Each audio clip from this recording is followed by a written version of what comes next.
Assalamualaikum warahmatullahi wabarakatuh. Apa kabar anak-anak hebat kelas 6? Saya harap kalian semua dalam keadaan sehat hari ini. Amin.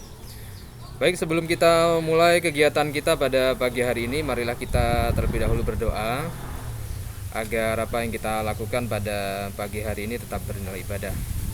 Berdoa dimulai. Berdoa selesai. Baik anak-anak hebat kelas 6, pada kegiatan kali ini kita masih mempelajari tema 1, subtema 1 di pembelajaran 4. Namun sebelum kita mulai pelajaran, jangan lupa untuk selalu mengisi daftar hadir pada link yang sudah disediakan di layar.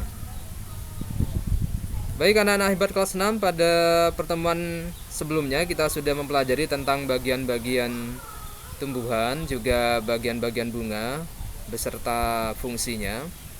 Namun tahukah, jadi bunga itu, maksud saya tumbuhan tidak hanya bermanfaat sebagai sumber makanan saja. Tumbuhan juga memiliki manfaat-manfaat yang lain. Kita perhatikan di gambar. Di sini ada gambar tumbuhan. Jadi tumbuhan hijau.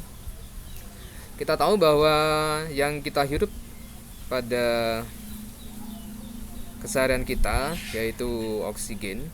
Jadi oksigen atau disingkat O2 ini itu dihasilkan oleh tumbuhan. Nah, oksigen yang dihasilkan oleh tumbuhan itu kita hirup. Tidak hanya manusia saja yang menghirup oksigen, tetapi juga di sini ada hewan. Kemudian ketika kita bernafas, selain kita menghirup oksigen, kita juga mengeluarkan karbon dioksida atau yang kita kenal dengan CO2. Nah, CO2 itu kembali nanti dihirup oleh atau digunakan oleh tumbuhan untuk sebagai bahan fotosintesis. Jadi anak-anak sekalian, sebagai fungsi lain dari tumbuhan, jadi tumbuhan itu tidak hanya sebagai sumber makanan, fungsi tumbuhan yang lain yaitu sebagai sumber oksigen bagi makhluk hidup. Mari kita perhatikan untuk manfaat tumbuhan yang lain. Selain sebagai sumber oksigen yang saya sebutkan tadi, tumbuhan juga bisa dimanfaatkan sebagai sumber energi, yaitu makanan untuk manusia dan hewan, seperti yang kita bahas sebelumnya. Tadi juga sudah saya sebutkan bahwa tumbuhan itu merupakan sumber oksigen bagi manusia dan hewan juga. Nah, selain itu juga tumbuhan bisa kita gunakan sebagai sumber bumbu atau penyedap rasa. Nah, sebagai contoh di sini di gambar ada lada, misalkan daun salam, seledri, cabai, kunyit, jahe, kemudian dan lain sebagainya. Itu merupakan sebagian dari fungsi tumbuhan tersebut. Nah, sebetulnya anak-anak kelas 6, selain manfaat-manfaat yang sudah saya sebutkan di layar tadi, tumbuhan sebenarnya memiliki banyak manfaat. Jadi nantinya tugas dari anak-anak itu menuliskan manfaat tumbuhan bagi makhluk hidup di diagram berikut. Jadi nanti anak-anak membuat diagram. Untuk gambar ini tidak perlu digambar, diganti saja tumbuhan, kemudian buat diagram seperti di layar. Jadi di sini anak-anak diminta menyebutkan 5 manfaat tumbuhan bagi makhluk hidup. Tapi di sini gambar tidak perlu digambar ya. Untuk gambarnya diganti saja dengan tulisan tumbuhan begitu ya. Baik anak-anak sekalian, kita lanjutkan. Tumbuhan adalah sahabat kita. Jadi menjaga tumbuhan sudah menjadi kewajiban kita semua. Dalam menjalankan kewajibannya, terkadang kita tidak bisa sendiri. Kita membutuhkan kerjasama dengan orang lain. Nah, kerjasama merupakan wujud penerapan dari salah satu sila Pancasila. Mari kita ingat kembali butir-butir Pancasila yang sudah kita pelajari.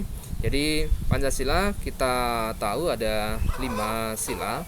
Yang pertama, ketuhanan yang Maha Esa, kemanusiaan yang adil dan beradab, persatuan Indonesia, kerakyatan yang dipimpin oleh hikmat, kebijaksanaan dalam permusyawaratan perwakilan. Yang kelima, keadilan sosial bagi seluruh rakyat Indonesia. Nah, kelima sila tersebut sudah kita tentu tahu. Kemudian pada pertemuan-pertemuan sebelumnya sudah kita bahas beberapa kandungan dari sila-sila tersebut. Nah, anak-anak, untuk bagian ini silakan di sini ada dua gambar. Jadi anak-anak mengamati dua gambar. Di sini ada gambar 1, kemudian gambar 2. Nah, nanti tugas dari anak-anak adalah tugasnya menuliskan isi cerita masing-masing dari gambar di atas. Jadi ini ada dua gambar. Gambar yang pertama ini anak-anak silakan dipahami sendiri. Gambar yang kedua saya kira juga cukup jelas. Nanti tugasnya yaitu menuliskan isi cerita masing-masing gambar di atas. Jadi anak-anak membuat cerita dari dua gambar yang sudah saya sediakan. Untuk tugas nanti dikumpulkan di link yang sudah saya sediakan di layar. Ya. Mari kita ulang lagi apa tugas yang pertama. Jadi tugas yang pertama adalah anak-anak diminta untuk menuliskan manfaat tumbuhan bagi makhluk hidup dalam diagram berikut. Jadi anak-anak membuat diagram, kemudian ini tidak perlu digambar ya. Jadi ganti saja di sini tumbuhan begitu. Kemudian ada 1, 2, 3, 4, 5. Anak-anak diminta membuat 5, mencari 5 manfaat dari tumbuhan, kemudian dituliskan di diagram. Itu tugas yang pertama. Nanti tugas yang kedua. Nah, tugas yang kedua yaitu di sini ada disediakan dua gambar. Ini gambar pertama, gambar kedua. Jadi anak-anak nanti menuliskan isi cerita dari masing-masing gambar yang sudah saya sediakan. Seperti biasa, seluruh tugas yang saya bacakan tadi atau saya berikan tadi nanti bisa dikumpulkan di link yang sudah saya sediakan. Baik anak-anak kelas 6, saya kira pembelajaran kita untuk kali ini saya cukupkan sampai di sini. Sekali lagi jika ada hal-hal yang kurang jelas, bisa diskusi ini kita lanjut di grup WA. Jadi jangan lupa untuk selalu menjalankan tugas. Saya harap anak-anak selalu sehat. Saya akhiri. Assalamualaikum warahmatullahi wabarakatuh.